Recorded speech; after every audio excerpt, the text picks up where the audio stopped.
Hello my dear YouTube family members, welcome back to mom with Yashu cooking world YouTube channel. అందరూ ఎలా ఉన్నారు? First time మన వీడియోస్ని చూసేవాళ్ళు మన ఛానల్ని సబ్స్క్రైబ్ చేసి ఫాలో చేయండి ప్లీజ్. ఈరోజు నేను అందరికీ ఫేవరెట్ అయిన స్వీట్ చేస్తున్నాను. అది కొబ్బరి సున్ను, కొబ్బరి లౌజు, కొబ్బరి లడ్డు, ఇలా చాలా నేమ్స్ అయితే ఉన్నాయండి. మా ఈస్ట్ గోదావరి వాళ్ళైతే కొబ్బరి లస్కోరి అని పిలుస్తాము. మరి మీరేమంటారో కామెంట్ చేయండి. దీనికోసం మనం బాగా ముదిరిన కొబ్బరికాయలు అయితే తీసుకోవాలి. నేను చిన్న సైజులో ఉన్నవి 4 ముదిరిన కొబ్బరికాయలు తీసుకుని ఇలా కొబ్బరి తురుముకునే దాంతో తురుముకుంటున్నాను. దీనికి మిక్సీలో వేసుకుంటే అంతా ఈక్వల్గా అయితే రాదు కదండి, మధ్య మధ్యలో ముక్కల్లా అయితే ఉండిపోతాయి. అందుకోసం దాంట్లో కంటే ఇలా మనం తురుముకుంటేనే అంతా ఈక్వల్గా వచ్చి నీట్గా అయితే వస్తుంది.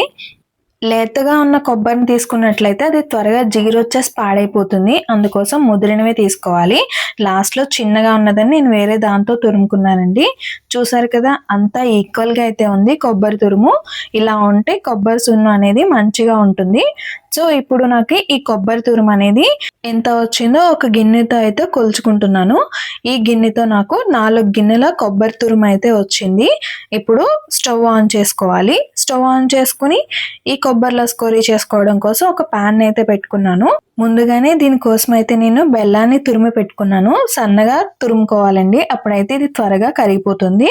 నేను ఏ కప్పుతో అయితే కొబ్బరిని తీసుకున్నానో అదే కప్పుతో 2 కప్పుల బెల్లాన్ని అయితే తీసుకుంటున్నాను. 4 కప్పులకి 2 కప్పుల బెల్లాన్ని తీసుకుంటే కరెక్ట్గా అయితే సరిపోతుంది. కొంచెం స్వీట్ తక్కువ తినే వాళ్ళైతే కొంచెం తక్కువగా వేసుకుంటే సరిపోతుంది. ఇప్పుడు దీంట్లో కొద్దిగా వాటర్ వేసుకుని బెల్లం అంతటిని కరిగించుకోవాలి. ఇలా బెల్లం కరిగిన తర్వాత వడకట్టుతో అయితే బెల్లం పాకాన్ని వడకట్టుకోవాలి. బెల్లంలో డస్ట్ అనేది ఎక్కువ ఉంటుంది కాబట్టి ఇలా చేసుకోవాలి. అదే మంచి బెల్లం అయితే ఇలా చేయకుండా డైరెక్ట్గా చేస్తే సరిపోతుంది. ఇలా బెల్లాన్ని అంతటిని వడకెట్టుకున్న తర్వాత ఏ ప్యాన్లో అయితే బెల్లం పాకం పెట్టామో అది ఒకసారి వాష్ చేసుకుని మళ్ళీ ఒకసారి స్టవ్ ఆన్ చేసుకుని అదే ప్యాన్ని స్టవ్ మీద అయితే పెట్టుకోవాలి. ఇప్పుడు వడకెట్టుకున్న బెల్లం పాకాన్ని దీంట్లోకి అయితే వేసుకుని ఒక 5 నిమిషాల పాటు మరిగించుకోవాలి. లో ఫ్లేమ్లో మరిగించుకోవాలి. ఇలా మరిగిన తర్వాత మనం దీంట్లోకి ముందుగా తురిమి పెట్టుకున్న కొబ్బరి తురుము ఏదైతే ఉందో దాని అంతటిని అయితే వేసుకోవాలి. ఈ కొబ్బరి తురుమును వేసిన తర్వాత కలుపుకుంటూ అయితే ఈ ప్రాసెస్ని చేసుకోవాలి. లేదంటే కొబ్బరి బెల్లం త్వరగానే అడుగంటుతాయి. అలా జరిగితే కనుక ఈ స్వీట్ అనేది చేదుగా అయిపోతుంది. అందువల్ల కలుపుకుంటూ మాత్రమే ఉండాలి. ఒక 5 నిమిషాలకి నాకు ఈ విధంగా అయితే వచ్చింది. ఈ స్వీట్ చేయడానికి టైం అనేది కొంచెం ఎక్కువగానే తీసుకుంటుంది. వాటరీగా ఉన్నట్టయితే త్వరగా పాడైపోతుంది. మనకి బెల్లం పాకం అనేది రావాలి కాబట్టి కొంచెం ఎక్కువ టైంనే పడుతుంది. ఆ టైం అంతా మనం ఇలా కలుపుకుంటూ మాత్రమే దీన్ని కుక్ చేసుకోవాల్సి ఉంటుంది. చిన్నప్పుడు మనం స్కూల్ నుంచి రాగానే అమ్మని ఏదైనా పెట్టమని అడిగితే ముందుగా ఇచ్చేది ఈ కొబ్బరి లడ్డూనే. వాళ్ళు ముందుగానే చేసేసి బాక్స్లో అయితే స్టోర్ చేసి ఉంచేవాళ్ళు. ఇది తినడానికి మనం చాలా అయితే ఇష్టం చూపించే వాళ్ళము. ఇప్పుడు పిల్లలకి ఇవేమీ తెలియట్లేదు, అంటే మనమే చేయట్లేదు అనుకోండి. సో వాళ్ళు ఎంతసేపు పిజ్జాలు, బర్గర్లు, పానీపూరీలు అంటూనే ఉంటారు. అవి హెల్త్కి అంత మంచివి కాదు కదా. మనం ఇలాంటివి చేసుకుని స్టోర్ చేసుకుంటూ ఉంటే వాళ్ళకి కావాల్సినప్పుడు మనం ఇవ్వచ్చు. మరొక 10 నిమిషాలు ఇలా లో ఫ్లేమ్లోనే కుక్ చేసుకుంటూ ఉంటే ఇది పాకం అనేది వచ్చేసింది. ఇప్పుడు దీంట్లోకి 2 స్పూన్స్ వరకు గీని వేసుకుంటున్నాను. అలానే పుట్నాల పప్పును కూడా వేసుకుంటున్నాను. ఇది మనకి ఇష్టం ఉన్నంత వేసుకోవచ్చు. బాగా ఎక్కువగా తినే వాళ్ళైతే కొంచెం ఎక్కువగానే వేసుకోవచ్చు. లేదు అనుకుంటే మొత్తానికి కూడా వేసుకోవడం మానేయచ్చు. కానీ ఇది వేసుకుంటే టేస్ట్ అనేది బాగుంటుంది. అలానే దీంట్లోకి కొద్దిగా యాలకుల పొడిని కూడా వేసుకుంటున్నాను. ఇలా వేసిన తర్వాత మొత్తం అంతా కలిసేలా మరొక నిమిషం పాటు అయితే కలుపుకోవాలి.